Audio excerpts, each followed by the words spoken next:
So welcome once again in the class of water resource engineering. So we are learning the earthen dams. So far we have seen the introduction type of earthen dams, then the construction of the earthen dam. So we'll continue with the again construction.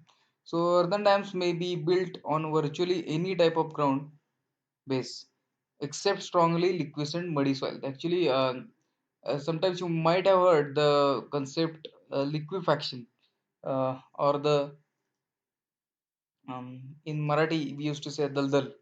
So except these kind of sands or soils, we can construct the earthen dams. It is not like we need to firm ground like as a gravity dams or the concrete dams, etc. The watertight part of the dam, that is baffle and core, is joined to the rocky base by a cutoff or concrete joint tongue, under which grouted cutoff is said to set in fissured rocks.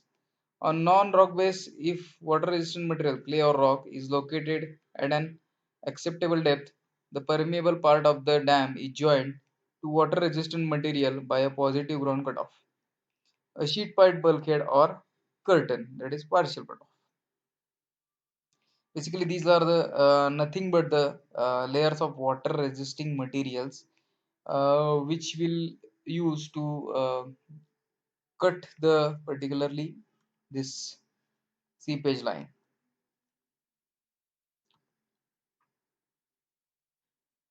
Then a blanket or partial cutoff and a sheet pile bulkhead are installed for deep lying water support.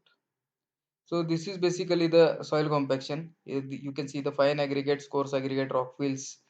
The clay and silt comes under the fine aggregates. You might have already learned about these things.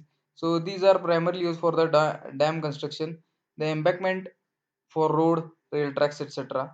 So the size of clay is lesser than this 0.002 mm and silt is between 0.002 to 0.06 mm. So the characteristics of these kind of soils are compactly it is difficult to compact due to cohesion and compaction effect depend strongly on the water content. The material needs high compaction energy and the compaction equipments used for these things is heavy or medium sized single drum rollers and trench compactor or the heavy plates. Then coarse aggregate like sand and gravel, these are used for the embankment, sub bases or bases for the road, etc. So this has the size 0.006 to 2 mm and gravel has the size 2 to 60 mm. So completely depend on the grading. Too much compaction may be detrimental. The compaction equipments used are vibratory tandem rollers, single drum rollers, and heavy and medium size plates. And the rock fills, the cobbles and boulders. So which is used for dam construction. Actually, like gravity dam, that is for the coarse material or the coarse aggregates, etc.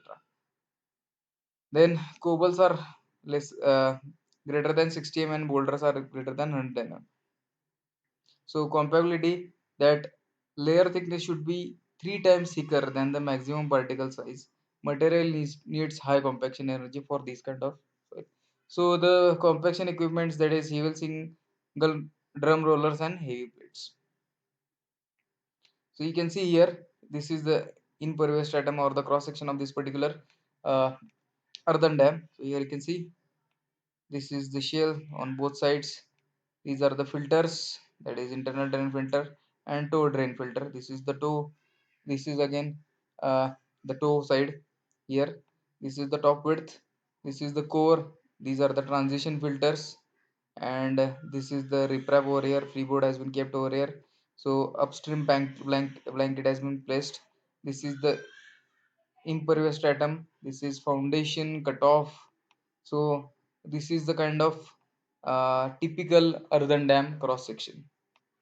Now you can see the picture over here. This is the earthen dam and spillway has been provided over here, and it can be used for so many purposes.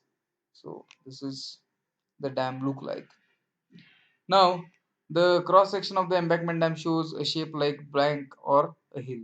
Most have the central section or core composed of impermeable material to stop the water from the seeping through the dam. The core can be of clay, concrete, or asphalt concrete. For the Rockfield Dam, blasted using explosive to break the rock. Additionally, rock pieces may be needed to crush into smaller grades to get the right range of size for use in an embankment dam. So, what are the failures of the Arden Dam? So, there are three types of failure, that is hydraulic failure, then seepage failure, and the structural failure. So, first, that is hydraulic failure. So, about 40% of failure have been attributed due to this cause. These failure under this category may occur due to following reasons. One, by overtopping, that is, water may overtop the dam if the design flood underestimated or if the spillway is insufficient capacity of the spill or if spillway gate not properly operated.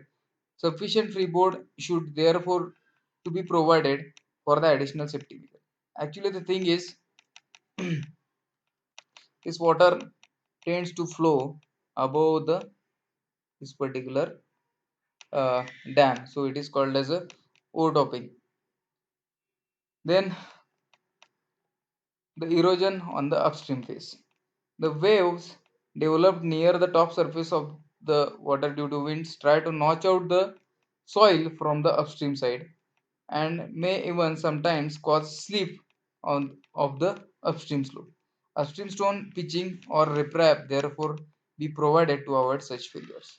So in this case, on this upstream side, this surface can be get eroded. So because of which the riprap can be provided over here.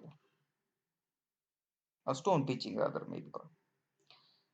The cracking due to frost action. The frost in upper portion of the dam may cause heaving and cracking of the soil with the dangerous seepage and consequent failure. An additional freeboard allowance up to maximum of say 1.5 meter should therefore provided for the dam in areas of low temperature. So actually we know the water has the capacity or ability to grow when it cools, that is in when it gets in the form of the ice, it gets expanded.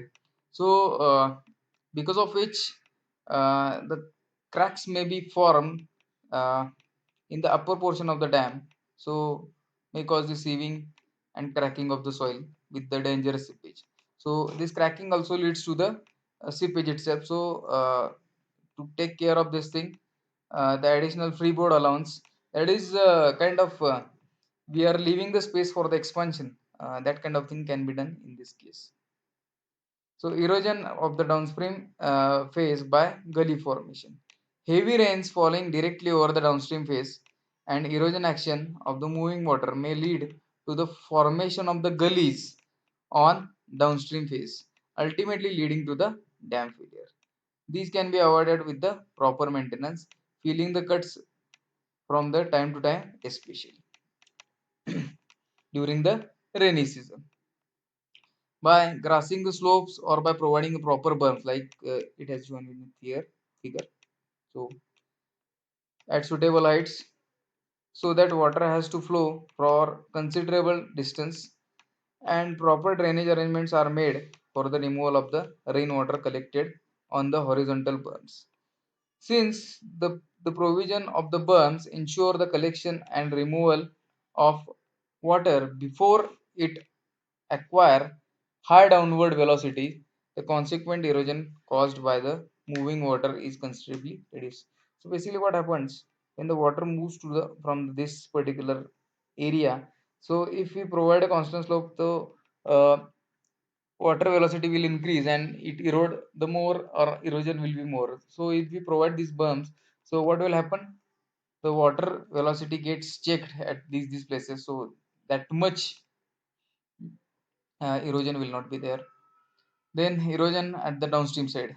Downstream toe of the earth dam may get eroded due to two reasons. That is, first, Erosion due to cross currents that may come from the spillway bucket, and second, erosion due to tailwater.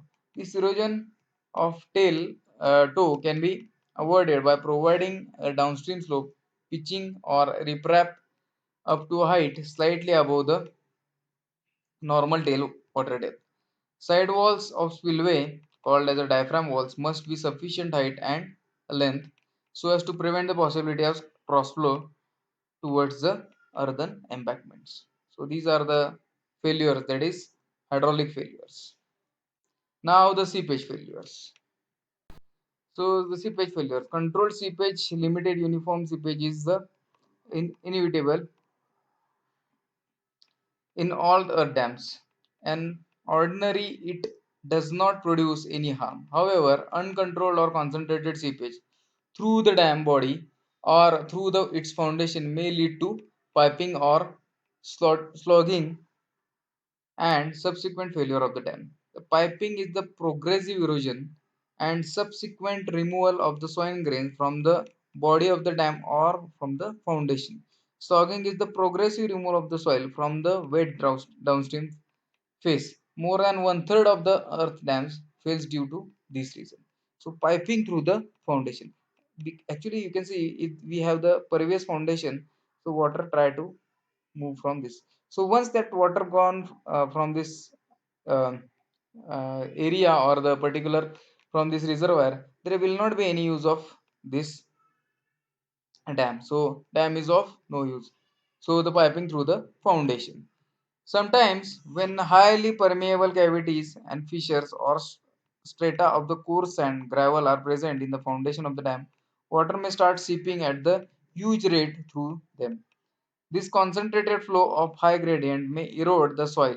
This lead to a increased flow of water, ultimately resulting in a rush of the water and soil, thereby creating hollows below the foundation. Then dam may sink down into a hollow so formed, causing this failure. Then piping through the dam body. When concentrated flow channels get developed in the body of the dam, like you can see over here, soil may be removed in the same manner as explained in the foundation piping, leading to the formation of hollows in the dam bodies and subsequent subsidence of the dam. These flow channels may develop due to faulty construction, insufficient compaction, crack developed in the embankment due to foundation settlement, shrinkage cracks, animal burrows, that is, these uh, animals are or rodents are making the holes in particular areas, and etc. All these causes can be removed by the better construction and the better maintenance of the embankment. The piping through the dam body generally gets developed near the pipe conduit passing through the dam body. Contact seepage along the outer side of the conduit may either develop into piping or seepage through leaks in the conduits may develop into piping. This can be avoided by thoroughly and properly compacting the soil near the outlet conduit and by preventing the possibilities of leakage through conduit. But preventing the formation of cracks in the conduit, these cracks in the conduit are caused by differential settlement or by overloading from the embankment. When these factors are controlled, automatically the possibility of piping due to leakage through the conduit is reduced. Then third is slogging of downstream toe. The process behind the slogging of the toe is somewhat similar that of piping. The process of failure due to slogging starts when the downstream toe becomes saturated and gets eroded, producing a small slump or a miniature slide. This miniature slides leaves a relatively steep face which becomes saturated by the seepage from the reservoir and slumps again, forming the more unstable surface. The process continues till the remaining portion of the dam is too thin and is withstand the horizontal water pressure, leading to the sudden failure of the dam. So what will happen? So first small area is gets eroded, then that leads to more area, more area, more area, and this way this dam becomes unstable and it tends to fall or the fail. And last thing is the structural failure. So about 25% of dam failure have been attributed to the structural failure. Structural failure is generally caused by shear failure causing the slides. Basically, you might have learned the phenomenon of this instability of slopes, etc. So same thing happens over here. Basically, the dam is nothing but it is the one hill of the uh, soil or the different kinds of soils is stored over there, and the heave or the hill like structure can be formed to retain the water. So obviously it is in the contact of water, so there may be chances of the sliding because of the changing nature of the soil. So when the foundation of the earth dam is made up of soft soil such as fine seed, soft clay, etc., the entire dam slide over the foundation.